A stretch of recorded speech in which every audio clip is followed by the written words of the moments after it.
மணப்பெண்ணின் பிரத்யேகமான திருமணம் விவாஹா தி சென்னை சில்க்ஸ். உங்கள் ஐபிசி பக்தியில் லலிதா சகஸ்ரநாமம் பயிற்சி வகுப்புகள் ஆரம்பம். முன்பதிவு மற்றும் கட்டண விபரங்களுக்கு தொடர்பு கொள்ளுங்கள். இந்த மளிகை கடையெல்லாம் இருக்குது இல்லையா, அங்கே வந்து கடை ஓப்பன் பண்ணுறாங்க. காலையில் போய் கடை அப்போ தான் திறக்கிறாங்க. அவங்கள்ட்ட போய்ட்டு விளக்கெண்ணெய் இருக்குதான்னு கேட்டால் அவங்க வந்து என்ன பண்ணுவாங்கன்னா அது கொடுக்கக்கூடாது. கொடுத்தா அன்னைக்கு வியாபாரம் வந்து வளவலன்னு போயிடும் அப்படின்ற மாதிரி இருப்பாங்க. அதுக்காக அவங்க என்ன பண்ணுவாங்கன்னா எப்பவுமே விளக்கு வச்சதுக்கு பிறகு எதுவுமே கொடுக்கக்கூடாது அப்படின்னு சொல்லுவாங்க. அதாவது விளக்கு வைத்ததற்கு பிறகு அவங்களுடைய குலதெய்வம் யாரோ அவங்கள வாங்கன்னு சொல்லி உள்ளே கூப்பிடுவாங்க. இப்போ எனக்கு வந்து கருப்புசாமி தான் குலதெய்வம் அப்படின்னா கதவு அடைக்கும் போது இரவு நேரத்தில் கதவு சாத்தும் பொழுது என்ன பண்ணுவாங்கன்னா கருப்புசாமி உள்ளே வாங்க அப்படி. ஒரு நபருக்கு ரொம்ப தரித்திரியம் தாண்டமாடுது அப்படின்னு சொன்னால் அதற்கு வந்து கேது கிரகத்தினுடைய தாக்கம் அதிகமாக இருக்கும். மாமியார் மருமகளுடைய அந்த மனக்கசப்பு, புளித்த தயிரை தலைமாட்டில் வச்சு படுத்து தூங்கிட்டு அடுத்த நாள் காலையில் அது பலாப்பழத்தை எடுத்து வெட்டி பாகம் பிரித்து அதை ஒரு 4 வீட்டுக்கு கொடுக்கணும். இந்த பலாப்பழத்தை பாகம் வைத்து வெட்டி துண்டாக்கி யாருக்கெல்லாம் கொடுக்குறோமோ ஆகற்காய், முருங்கைக்காய், முருங்கை கீரை இதெல்லாம் வந்து காசு வாங்காமல் கொடுக்கக்கூடாது. அப்போ காசு வாங்காமனா ஒரு 10 முருங்கைக்காய் கொண்டு போய் கொடுத்துட்டு. இப்போ கோவில்களில் வந்துட்டு நிறைய பேர் வந்து அன்னதானம் கொடுப்பாங்க.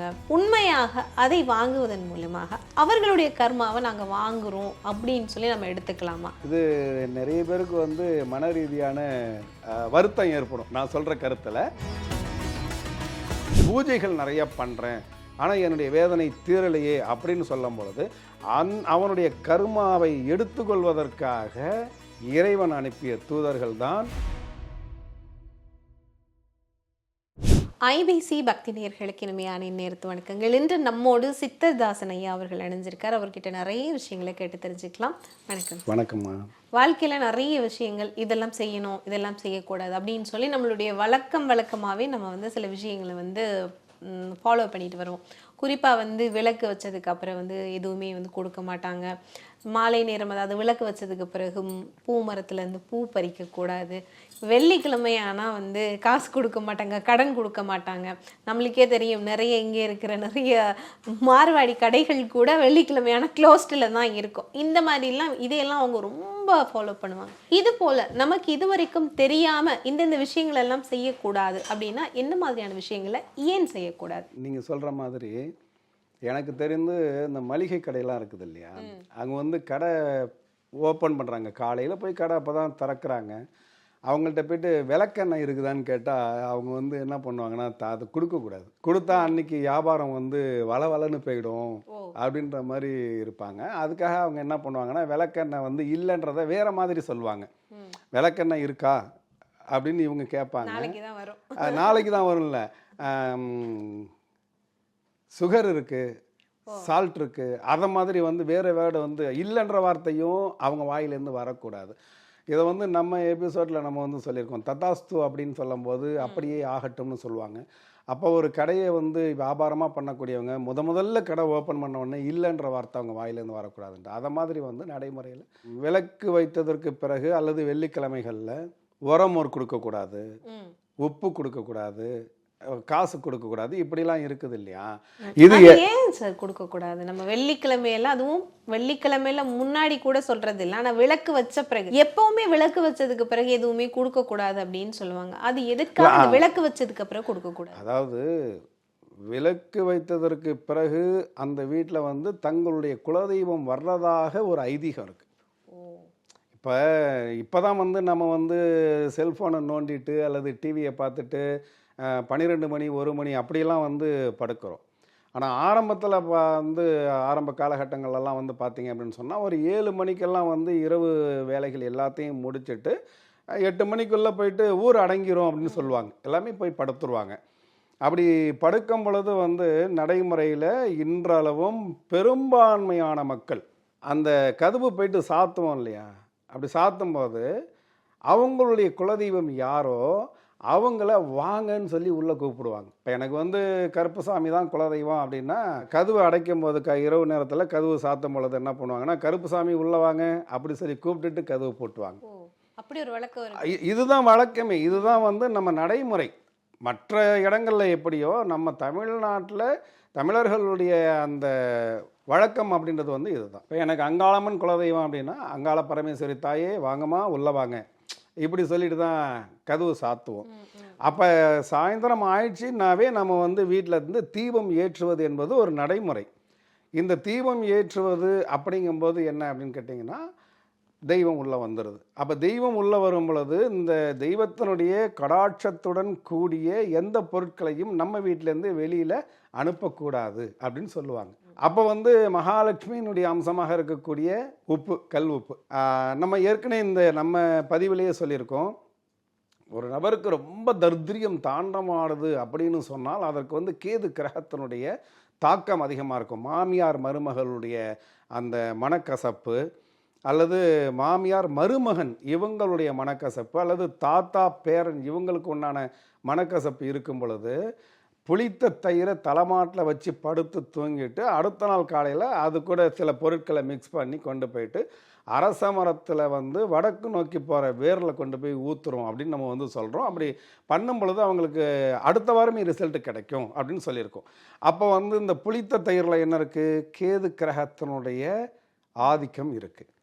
அப்போ கேது வந்து ஞானக்காரகன், சன்னியாசியாக தான் மாற்றுவார் அப்படிலாம் கிடையாது. தாத்தாவுக்கும் பேரனுக்கும் உண்டான இணைப்புகள், மாமியாருக்கும் மருமகளுக்கும் உண்டான இணைப்புகள், இதையும் கொடுக்கக்கூடியவர் அவர் தான். அப்போ இதை மாதிரியான பொருட்களை வெளியில் வந்து நாம் விலக்கு வைத்ததற்கு பிறகு கொடுக்கக்கூடாது அப்படின்றத வந்து நம்ம வந்து கடைபிடிச்சிட்டு வரோம்.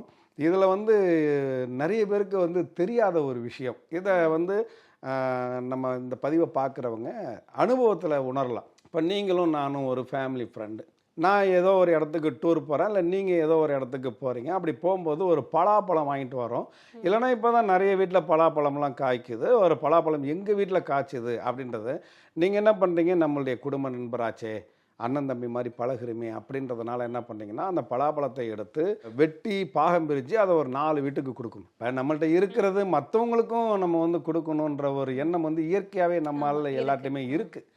அப்போ என்ன பண்ணுவாங்க, சார் இது எங்கள் வீட்டில் பழுத்தது, அதுவும் வந்து வேரில் பழுத்தது, நல்லா இருக்கும், உரமெல்லாம் போடலை அப்படின்னு சொல்லி கொடுக்குறேன்.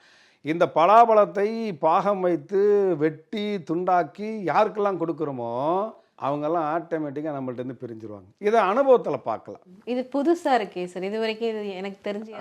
அதுக்காக தான் நான் சொன்னேன், நீங்கள் அனுபவத்தில் யாரெல்லாம் வந்து பலாப்பழத்தை பங்கு போட்டிங்களோ, யாருக்கு பங்கு போட்டிங்களோ, அது கூட பிறந்த அண்ணன் தம்பியாக இருந்து தனித்தனி வீட்டுக்கு போய்டுறோன்னு வச்சுக்கோங்க.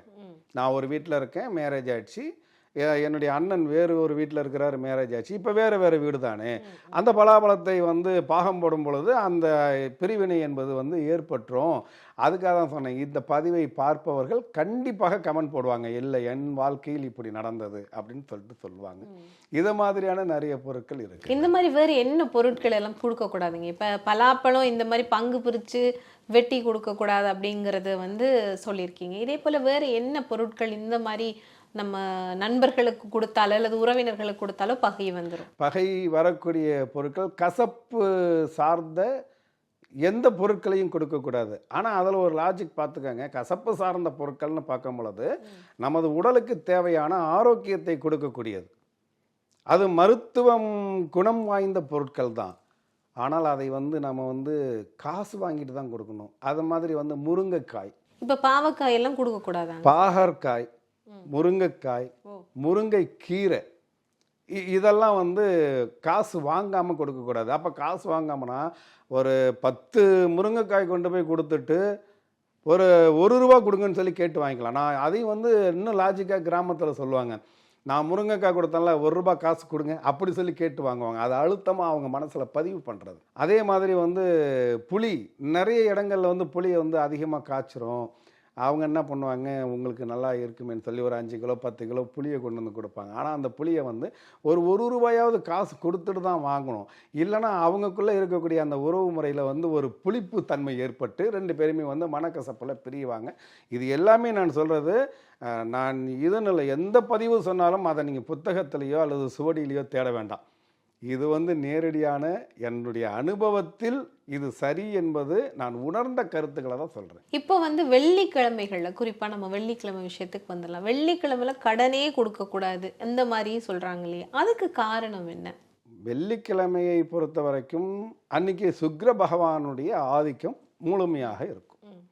இப்போ இந்த சுக்கிர பகவானுடைய ஆதிக்கம் அந்த இடத்துல இருக்குது அப்படின்னு சொன்னால் பெருமாளுடைய அனுக்கிரகமும் மகாலட்சுமியினுடைய அனுக்கிரகமும் அந்த வீட்டுக்கு இயற்கையாகவே வந்துடுது. அதாவது எந்த இடத்தில் புனித தன்மைகள் இருக்கிறதோ, எந்த இடம் வந்து வாசனை திரவியங்களும் அதோட இருக்கிறதோ, அந்த இடங்களில் வந்து தெய்வ கடாட்சம் இருக்கும் அப்படின்றது இது.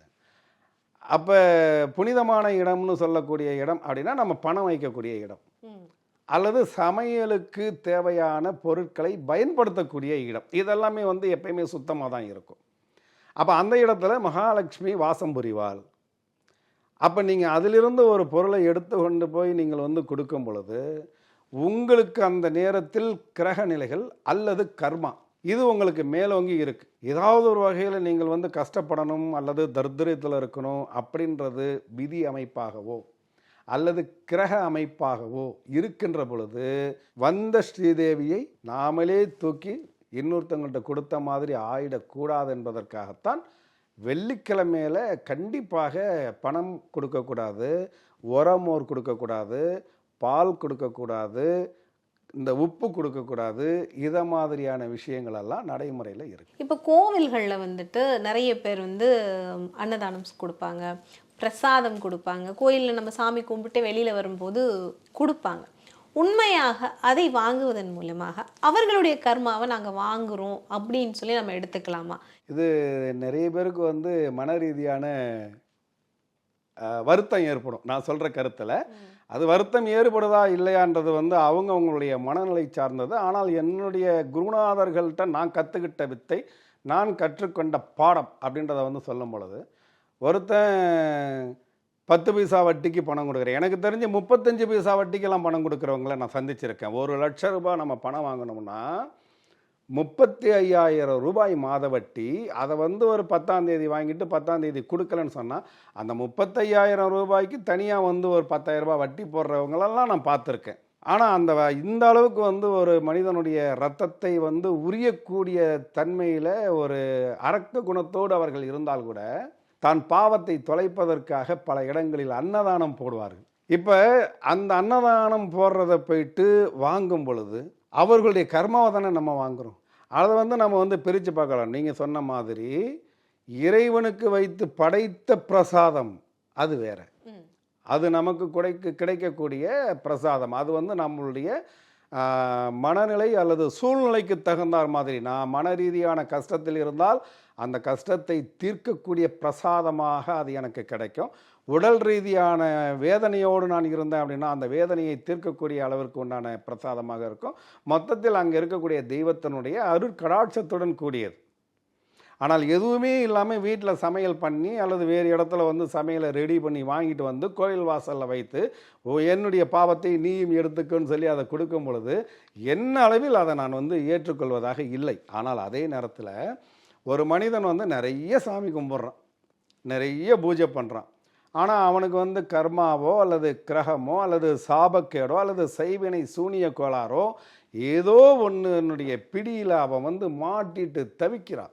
ஆனால் அப்படி தவித்தால் கூட இந்த ஜென்மத்தில் இப்போ எனக்கு நினைவு தெரிஞ்சு நான் யாருக்குமே எந்த பாவமும் செய்யலை, ஆனால் இவ்வளோ பிரச்சனையில் இருக்கேன், இது பூர்வ ஜென்மத்தினுடைய கர்மா வேதனை அல்லது சூழ்ச்சிகள் ஏதோ ஒன்று அப்படி இருக்குது. ஆனால் அதையும் மீறி என்னளவில் வந்து முழுமையாக நான் வந்து சரணாகதி அடைந்து நான் வந்து என்னுடைய சித்தர்களை வணங்குறேன் அல்லது இஷ்ட தெய்வங்களை வணங்குறேன், குலதெய்வத்தை வணங்குறேன், பூஜைகள் நிறைய பண்ணுறேன், ஆனால் என்னுடைய வேதனை தீரலையே அப்படின்னு சொல்லும் பொழுது அவனுடைய கர்மாவை எடுத்துக்கொள்வதற்காக இறைவன் அனுப்பிய தூதர்கள் தான் யாசகர்கள். அந்த யாசகர்கள் அப்படின்றது வந்து அவர்களுக்கு வந்து பார்த்தீங்க அப்படின்னு சொன்னால் கொடுத்து வாங்கிக்கிறது. நான் பல இடங்களில் போயிட்டு யாசகம் வாங்குகிற அளவிற்கு நான் பாவத்தை செய்து விட்டேன். நான் ஒரு 1000 பேர்கிட்ட யாசகம் வாங்கினா தான் என்னுடைய கர்மா தீர்வுன்னு ஏன் தலையில் எழுதி இருந்துச்சு அப்படின்னு சொன்னால் என்னுடைய கர்மாவை தீர்த்துக்கிறதுக்காக நான் உங்கள்கிட்ட யாசகம் கேட்குறேன். அப்போ உங்களுடைய தலையில் நீங்கள் அவன்கிட்ட வந்து உன்னுடைய கர்மாவை கொண்டு போய் கொடு, அது பணமாக கொடு, செருப்பு வாங்கி கொடுக்கறது, கொடை வாங்கி கொடுக்கறது, அல்லது உணவு வாங்கி கொடுக்கறது, ஏதோ ஒரு வகையில் நீ அவனிடம் கொடுக்கும் பொழுது உன்னுடைய கர்மா தீரும்னு நம்ம தலையில் இருக்குது இல்லையா? அப்போ தான் அந்த இது நான் புரியுதா உங்களுக்கு சொல்கிறது? நீ 1000 பேர்கிட்ட பிச்சை எடுக்கணும்னு உன்னுடைய கர்மா இருக்கு, 1000 பேருக்கு நீ வந்து தானம் பண்ணணும்னு எனக்கு ஒரு கர்மா இருக்கு. அதுதான் வந்து இறைவன் நமக்காக கொடுக்கக்கூடியது. இப்போ இது வந்து கலியுகத்தில் இந்த விட்டலாச்சாரியார் படத்தில் வர்ற மாதிரி, நான் சித்தர்களை வணங்கினேன், சித்தர்கள் ஏன் என்னுடைய வேதனையை தீர்க்கவில்லை, ஆள் அனுப்புவாங்க, அதுதான் யாசகர்கள். ஆனால் அவங்கள்ட்டையும் போய் சாபம் வாங்கிக்கிற கேரக்டர் நிறையா இருக்குது. உனக்கு கை கால் நல்லா இருக்க, நீ உழைச்சி சம்பாதிக்க வேண்டியதானே, நீ நல்லா தானே இருக்க, அட்வைஸ் பண்ணுற இடத்துல நம்ம இல்லை. அவனுக்கு வந்து யாருமே வந்து நான் யாசகம் எடுக்கணும், பிச்சைக்காரனாக இருக்கணும்னு பிரார்த்தனை பண்ணிட்டு வேண்டுதல் பண்ணிட்டு சவால் விட்டுலாம் வரதில்லை. அவர்களுக்கு இறைவன் விதிக்கப்பட்ட கணக்கு. ஆனால் அவர்கள் நம்மிடம் யாசகம் வாங்கும் பொழுது அவர்களுடைய கர்மா வந்து குறைகிறது. அவர்களுக்கு நாம் தானம் செய்கின்ற பொழுது நம்முடைய கர்மா குறையுது. இதுதான் வந்து இறைவன் போட்ட முடிச்சு. ஆனால் இது வேற. ஆனால் சமீப காலத்தில் நான் பார்க்குறேன், ஒரு மனிதனுடைய ரத்தத்தை வந்து உறிஞ்சி வட்டிக்கு பணம் வாங்கி பண்ணுறவங்க நிறைய பேர் இன்னைக்கு வெயில் காலத்தில் கொண்டு போய் மோர் கொடுக்கறது, அந்த அன்னதானம் பண்ணுறது, இதெல்லாமே பண்ணுவாங்க. ஆனால் அதை நான் ஏற்றுக்கல. ஆனால் கோவிலில் கொடுக்கக்கூடிய பிரசாதம் நம்மளுடைய அருட்பிரசாதமாக நம்ம ஏற்றுக்கிறோம். கண்டிப்பாங்க. இப்போ நீங்கள் இந்த தானம் கொடுக்கறது அல்லது வந்து இந்த யாசகம் கேட்டு வர்றவர்களுக்கு வந்து தானம் செய்கிறத பற்றி சொல்லும்போது என்ன ஒரு கேள்வி இருக்குது. அதாவது கோயிலுக்கு போகும்போதும் வாசல்லே வந்து இந்த மாதிரி யாசகம் கேட்குறவர்கள் இருப்பாங்க. நம்ம போயிட்டு வெளியில வரும்போது அவர்கள் அதே இடத்துல இருப்பாங்க. நம்ம கோயிலுக்கு போகும்போதும் அந்த யாசகத்தை போட்டுட்டு போகணுமா அல்லது வரும்போது போடணுமா? வரும்போது போடும்போது நம்ம வாங்கின புண்ணியத்தையும் சேர்த்து அவர்களுக்கு கொடுத்துட்டு வர்றோமா? இப்படி எல்லாம் கேள்விகள் நிறைய பேருக்கு இருக்கு. எந்த தருணத்தில் அந்த யாசகர்களுக்கு நம்ம வந்து பிச்சை போட வேண்டும்? அதாவது சமீப காலமாக வந்து நிறைய கிளப்பி விட்டுருக்குறாங்க. நீ கோயிலுக்கு போகும்போதே தானம் போட்டுரு, திரும்பி வரும்பொழுது போட்டின்னா இப்போ நீங்கள் சொன்ன மாதிரி அந்த புண்ணியத்தை போய் நம்ம போடுறோம், பங்கு போட்டுருவோம் அப்படின்னு. அதாவது நாம் நம்மளுடைய கர்மாவை போக்கணும்னு முடிவு பண்ணிட்டோம். இப்போ உங்கள்கிட்ட வந்து 1 லட்சம் ரூபாய் பணம் இருந்தாலும் சரி, அல்லது 100 ரூபாய் இருந்தாலும் சரி, 10 கோடி இருந்தாலும் சரி, மற்றவங்களுக்கு எல்லாருக்குமே எல்லா மனப்பான்மை இருக்கும். என்னை பொறுத்த வரைக்கும் நான் எப்படி எதிர்பார்க்குறதுன்னு கேட்டிங்கன்னா, எதுவும் என்னுடையது அல்ல. இப்போ கடவுளுக்கு போயிட்டு கோவிலில் போயிட்டு ஒரு 20,000 ரூபாய் செலவு பண்ணி நாம் அபிஷேகம் பண்ணோம்னா கூட, நான் வந்து 20,000 ரூபாய் செலவு பண்ணி எல்லா விதமான பொருட்களையும் வைத்து அபிஷேகம் செய்தேன்னு சொல்லி அதை தம்பட்டம் அடிக்கிறவங்களையும் நான் பார்த்துருக்கேன். ஆனால் எனக்கு எங்களுடைய குருநாதர்கள் சொல்லி கொடுத்தது என்னன்னு கேட்டிங்கன்னா, அவர் கொடுத்த பணத்தை அவருக்கே செலவு பண்ணுறோம். அது ஆண் தெய்வமாக இருக்கட்டும் அல்லது பெண் தெய்வமாக இருக்கட்டும், மதுரை மீனாட்சியாக இருக்கட்டும் அல்லது பெருமாளாக இருக்கட்டும் அல்ல பழனி முருகராக இருக்கட்டும், எங்கிட்ட நான் இன்னைக்கு போட்டிருக்கிற சட்டை நான் வணங்கக்கூடிய தெய்வம் கொடுத்தது, என் பாக்கெட்டில் இருக்கிற பணம் நான் வணங்கக்கூடிய தெய்வம் கொடுத்தது. அந்த தெய்வம் கொடுத்த அந்த பொருளை தெய்வமே அனுப்பி உன்னுடைய கர்மாவை வாங்கிக்க நான் தயாராக இருக்கேன்னு சொல்லி ஒருத்தன் கோயில் வாசல்லையோ அல்லது இந்த சிக்னல் பக்கத்துலையோ இல்லை வேறு இடங்கள்லையோ அப்படி கை நீட்டி உன்னுடைய கர்மாவை கொடுத்துருப்போம். அவனுக்கு கேட்க தெரியாது. ஐயா பசிக்குதுயா, கொஞ்சம் சாப்பாடு கொடுங்கய்யா, ஒரு சாப்பாடு வாங்கி கொடுங்க, ஐயா 10 ரூபா கொடுங்கன்னு தான் கேட்பான். ஆனால் அது வந்து உண்மையாகவே வந்து என்னுடைய குருநாதர் என்ன சொன்னால், அதை கேட்குற பாஷை வந்து மாற்றி கேட்குறான்ப்பா. ஆனால் உண்மையாகவே என்னன்னு கேட்டிங்கன்னா, ஐயா நீ எவ்வளோ நல்லது செஞ்சிட்டு இருக்க, உன் கர்மாவை நான் எடுத்துக்கிறேன், கொஞ்சம் ஒன்று உன் கர்மாவை கொடுத்துருப்போப்பா, இப்படி கேட்குறதா தான் நாம் எடுத்துக்கணும். அதை கோயிலுக்கு உள்ளே போய் நம்ம கர்மா கழிக்கிறோங்கிறது போகும்போதே கர்மா கழிச்சிட்டு போகிறோம், ரைட்டு. அந்த தெய்வத்தை நாம் போய் பிரார்த்தனை பண்ணி அவங்களுடைய அனுக்கிரகம் நமக்கு கிடைத்ததுக்கு பிறகு வெளியில் வரும்போது நம்ம கர்மா கழியணும்னு இருந்தால் என்ன பண்ண முடியும்? கழிச்சிட்டு தான் வரணும். அதனால் எப்படியுமே தப்பு கிடையாது. போகும்போதும் கர்மாவை கழித்து கொள்ளலாம், வரும்பொழுதும் கர்மாவை கழித்து கொள்ளலாம். நான் 100 ரூபா கொடுத்துட்டேன்றதுனால அதை தம்பட்டம் அடிக்கிறதோ பீத்திக்கிறதோ வேலை இல்லை, அதை பெருமைப்படுத்திக்கிறது வேலை இல்லை. இப்போ என்னுடைய கர்மாவை எடுத்துக்கிறதுக்கு கடவுள் ஒருத்தங்களை அனுப்பியிருக்காங்க, அந்த மனநிலை வந்தாலே போதும். ஏன்னா எங்கிட்ட நிறைய பேர் வருவாங்க, சார் குலதெய்வத்துக்கு போயிட்டு பொங்கல் வச்சேன் சார், பிரம்மாண்டமாக வச்சேன் சார், அந்த டயத்தில் ஒரு 4 பேர் கேட்டாங்க சார், எல்லாருக்கும் கொடுத்தா சார், இது என்ன பெருமையா? அது அதே மாதிரி சார் நான் வந்து 100 சித்தர் கோயிலுக்கு போயிட்டு வந்துருக்கேன் தெரியுமாம்மா, 100 சித்தர் கோயிலுக்கு போயிட்டு வந்ததுனால நீ என்னை சித்தர்னு பார்க்கணுன்னு சொல்லுவாங்க. என்னை சித்தரா நீ நினச்சிக்க, நான் 100 சித்தர் கோயிலுக்கு போயிட்டு வந்திருக்கேன் தெரியுமா, அப்போ நானும் சித்தர் மாதிரி தான், இப்படி சொல்கிறவங்களும் இருக்கேன். ஆனால் நான் வந்து உள்ளூரை சிரிச்சுப்பேன். அது உண்மையான அர்த்தம் என்னென்னா, 100 சித்தர் கோயிலுக்கு போனால்தான் உன்னுடைய கர்மா கழியும் என்கிற அளவிற்கு நீ பாவம் செஞ்சுருக்க. பூர்வ ஜென்மத்தில். அப்போ இதெல்லாம் வந்து தன்னை பக்குவப்படுத்தி கொள்ளக்கூடிய நிகழ்ச்சியாக எடுத்துக்கொள்ள வேண்டுமே தவிர தம்பட்டம் அடித்து கொள்ளக்கூடிய பெருமைக்குரிய விஷயமாக நான் எடுக்கலை. இப்போ சில நேரத்தில் வந்து நம்ம இன்னும் ஒரு விஷயமும் பார்க்குறோம். இப்போ ஒரு நல்ல விஷயத்துக்கு போகிறது அப்படின்னு சொன்னால் தயிர் அல்லது சுகரு அந்த மாதிரி கொடுப்பாங்க. இதுக்கான காரணம் என்ன? இது வந்து என்னை பொறுத்த வரைக்கும் மனம் சார்ந்த விஷயம்னு நினைக்கிறேன். அதனால் அந்த காலண்டரில் வந்து கிழக்கே சூளம் மேற்கே சூளம், இதற்கு பரிகாரம் வந்து வெல்லம் தயிர், இது மனம் சார்ந்த விஷயம்தான். நான் எழுதின புத்தகங்களில் வந்து எல்லா புத்தகங்களையும் ஒரு வரி ஒன்று போட்டிருப்பேன். பல்வேறு புத்தகங்கள் எழுதியிருக்கேன். அந்த அட்டை படத்தில் ஒரு வார்த்தை எழுதியிருப்பேன். என்னென்னா, நீ தாயை வணங்கு, உலகம் உன்னை வணங்கும். இதுதான் என்னுடைய வார்த்தையாக போட்டிருப்பேன். அப்போ நமது வீட்டில் வாழும் தெய்வங்கள், நடமாடும் தெய்வங்களை வச்சுட்டு அவங்கள மானசீகமாக நம்ம வந்து பண்ணி காலில் விழுந்து தான் கும்பிடணும் அப்படின்றது கிடையாது. எனக்கு தெரிந்து மிக உலக புகழ்பெற்ற நடிகர்கள், உலக புகழ்பெற்ற நடிகர்கள் அல்லது திரைத்துறையில் இருக்கக்கூடியவர்கள்லாம் நான் சந்திச்சிருக்கேன். தன்னுடைய தாயின் காலில் விழுந்து ஆசீர்வாதம் வாங்கிட்டு போவாங்க. நான் அவங்கள்ட்ட நெருங்கி பழகும்போது, அவங்க வீட்டுக்கெல்லாம் போகும்போது, அவங்க வெளிநாட்டுக்கோ அல்லது வெளி ஊருக்கோ போகும்பொழுதோ அல்லது வீட்டை விட்டு வெளியில் போகும்போது, அப்போ நம்ம புறப்படுமா குரு அப்படின்ற ஒரு வார்த்தையை எங்கிட்ட கேட்டுட்டு அம்மாட்ட போயிட்டு வரேம்மா அப்படி சொல்ல மாட்டாங்க. காலில் விழுந்து நமஸ்காரம் பண்ணிவிட்டு அம்மா நான் போயிட்டு வரேன் அப்படி சொல்கிறவங்கள நான் பார்த்துருக்கேன். அவங்களும் நல்லா தானே இருக்காங்க, சந்தோஷமாக தானே இருக்காங்க. அப்போ வீட்டில் வந்து வாழுகின்ற தெய்வம், நடமாடும் தெய்வம்னு சொல்லி நம்ம தாத்தாவோ பாட்டியோ அம்மாவோ அப்பாவோ அல்லது நம்மை விட வயதில் மூத்த அண்ணனோ அக்காவோ அண்ணியோ அண்ணன் மனைவியோ இவர்களெல்லாம் கூட நீங்கள் நமஸ்காரம் பண்ணிட்டு அவங்கள மனசை திருப்திப்படுத்திட்டு போகலாம். இதுவே போதுமானது. கண்டிப்பாங்க. அதாவது வாழ்க்கையில் என்னென்ன விஷயங்கள் எல்லாம் நம்ம பின்பற்றணும், இதெல்லாத்தையும் தவிர்க்கலாம் அப்படின்னு சொல்லி நிறைய விஷயங்களை இன்னைக்கு சொல்லியிருந்தீங்க. அதுவும் பலருக்கு ஒரு தெளிவான ஒரு புரிதல் கிடைத்திருக்கும். இந்த நேரத்துக்கும் நேர்காணலுக்கும் உங்களுக்கு நன்றி.